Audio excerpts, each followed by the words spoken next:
고린도전서 15장 50절에서 58절 말씀입니다. 형제들아, 내가 이것을 말하노니 혈과 육은 하나님 나라를 이어받을 수 없고 또한 썩는 것은 썩지 아니하는 것을 유업으로 받지 못하느니라. 보라, 내가 너에게 비밀을 말하노니 우리가 다 잠잘 것이 아니요 마지막 나팔의 순식간에 호련이다 변화되리니, 나팔 소리가 나매 죽은 자들이 썩지 아니할 것으로 다시 살아나고 우리도 변화되리라. 이 썩을 것이 반드시 썩지 아니할 것을 입겠고 이 죽을 것이 죽지 아니함을 입으리로다. 이 썩을 것이 썩지 아니함을 입고 이 죽을 것이 죽지 아니함을 입을 때에는 사망을 삼키고 이기리라고 기록된 말씀이 이루어지리라. 사망아, 너의 승리가 어디 있느냐? 사망아, 내가 쏘는 것이 어디 있느냐? 사망이 쏘는 것은 죄요, 죄의 권능은 율법이라. 우리 주 예수 그리스도로 말미암아 우리에게 승리를 주시는 하나님께 감사하노니, 그러므로 내 사랑하는 형제들아, 견실하며 흔들리지 말고 항상 주의 일에 더욱 힘쓰는 자들이 되라. 이는 너희 수고가 주 안에서 헛되지 않은 줄 알미라. 아멘. 단테 신곡에 나오는 지옥문에는 이런 글이 있습니다. 이곳에 들어오는 모든 사람은 희망을 버려라. 당연한 말인데 왜 이 글을 보면 기쁘지 않는 걸까요? 심지어 기분 나빠합니다. 지옥에는 희망이 있을 수 없습니다. 그런데 사람들은 기분 나쁘다고 생각합니다. 지옥문에 써있는 이 글을 보면서 지옥과 희망을 버려라는 말 때문이죠. 지옥이라는 말을 듣기만 해도 기분이 별로 안 좋습니다. 또 사람들에게 당신에게는 희망이 없다라고 말하면 좋아할 사람이 아무도 없습니다. 누구나 지옥 가는 것은 원하지 않는 겁니다. 또 무의식 중이라도 지옥은 있다는 것을 인정하는 것입니다. 모든 인간은 죽습니다. 우리에게는 죽음을 이기는 권세가 없기 때문입니다. 그러나 또한 많은 사람들이 적어도 자신의 죽음은 매우 멀리 있다고 생각하는 경향이 있습니다. 죽음이 나하고는 상관없는 것처럼 현실에서 생각하고 행동하는 것이지요. 가장 강한 권세가 있다면 죽음의 권세입니다. 인간은 일평생 죽음과 씨름해보지만 결국 인간은 죽음에 정복당하고 맙니다. 죽음 앞에서는 모든 인간이 속수무책입니다. 고린도후서 4장 12절 말씀에 사망은 우리 안에서 역사하고 생명은 너희 안에서 역사하느니라고 말씀하고 있습니다. 사도인 바울이 예수 그리스도의 생명을 전하기 위해 자신이 사망, 죽음에까지 이르렀다는 것입니다. 사망의 문턱에서 삶이 얼마만큼 위대한가를 바울은 알았습니다. 또 죽음이 얼마나 강한 권세인가도 경험한 것입니다. 다른 사람을 살리기 위해서 자신은 사망의 문턱에까지 이르렀다는 것이죠. 생명은 우리에게 없습니다. 성경은 분명하게 말씀합니다. 인간은 누구나 한 번은 죽지만 죽음이 모든 것의 끝이 아니라고 합니다. 죽음 너머에 또 다른 세계가 있는 것이죠. 부활과 심판. 이 부활과 심판이 끝나면 천국과 지옥이 기다리고 있습니다. 마태복음 25장 46절에서 말씀합니다. 의인들은 영원한 생명에 이르고 악인들은 영원한 벌에 들어간다고 말씀합니다. 죽음 이후에 일어날 일들이죠. 사망의 권세를 이기는 방법은 인간에게는 없습니다. 사랑하는 여러분, 예수 그리스도를 믿으시는지요? 그분 외에 우리가 이 사망의 권세에서 헤어나올 길이 없습니다. 사망을 이길 수 있는 그 어떤 인간은 없다는 것입니다. 오늘 본문을 통해서 사도 바울이 말하고 있습니다. 사망을 향해 명령합니다. 사망아, 너의 쏘는 것이 어디 있느냐? 사망이 쏘는 것은 죄요. 죄의 권능은 율법이라고 말씀합니다. 사도 바울이 사망을 향해서 명령하는데 정확히 무엇을 뜻하는 것이겠는지요? 단지 우리 인간의 육신의 죽음을 향해서 사망이라고 지금 소리치고 있는 것입니까? 한번 죽는 인간의 죽음, 이 죽음을 두려워하는 것이 아닙니다.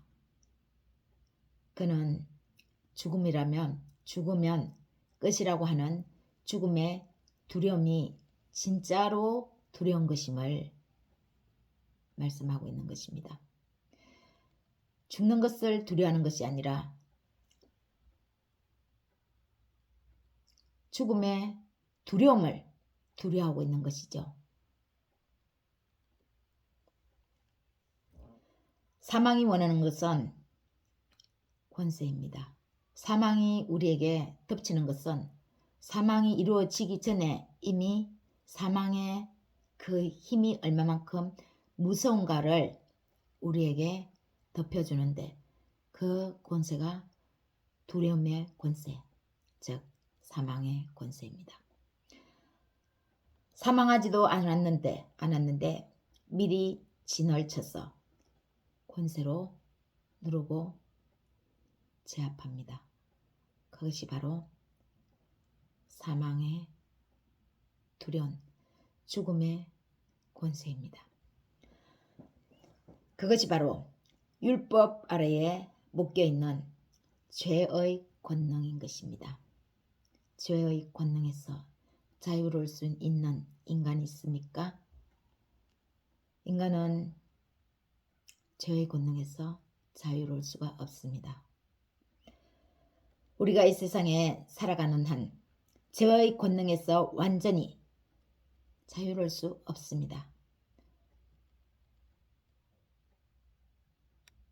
예수님을 믿는 믿음 있을지라도 순간순간 덮쳐오는 것이 이 죄의 권능입니다. 율법입니다.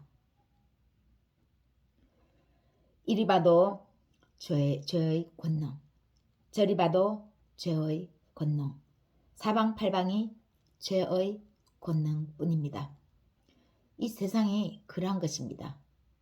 이 세상에 살고 있는 한, 유한한 세상에 살고 있는 한 우리에게는 유한한 생명이 있을 뿐이죠. 그 생명이 다하면 죽음에 이르는 것입니다.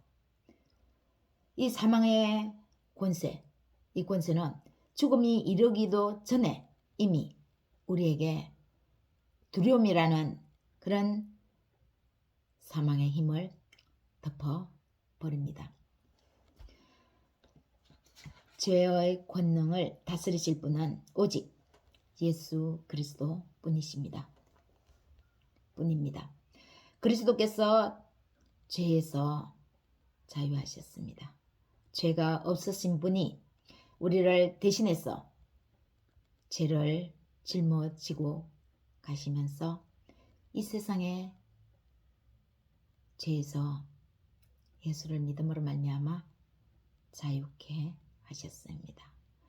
그래서 이 세상에서 죄의 권능 아래에서 율법 아래에서 인과응보라는 원인과 결과에서 유한한 세상에서 살아가는 우리 인간에게 자유할 수 있는 것은 예수 죄에서 자유하신 예수 그리스도를 믿을 때 우리 또한 자유할 수 있는 것입니다. 예수님은 죽음의 권세를 이기시고 깨뜨리시고 부활하셨습니다. 사랑하는 여러분, 예수 그리스도를 의지하십시오. 예수 그리스도를 믿으십시오. 사람의 생명은 하나님께 있습니다. 부활이요 생명이신 생명이 되시는 예수 그리스도를 믿으면 죽었던 사람도 살아나죠. 그러나 무릇 살아서 예수 그리스도를 믿으면 영원히 죽지 않습니다. 영원한 생명에 이르게 됩니다. 그 영원한 생명을 소유하게 됩니다. 나사로가 죽은 지 나흘이 되었는데 예수님은 그를 무덤에서 다시 살려내십니다. 나사로가 무덤에서 살아나는 그 역사는 누구의 믿음 때문이었을까요? 나사로는 이미 죽었습니다. 그런데 나사로의 형제 자매 그 누이를 통해서 마르다를 통해서 마르다에게 예수님은 자신을 믿으라고 말씀하십니다. 믿을 때 하나님의 역사가 이루어진다고 말씀하십니다. 그래서 이것을 내가 믿느냐고 다시 한번 물었던 것입니다.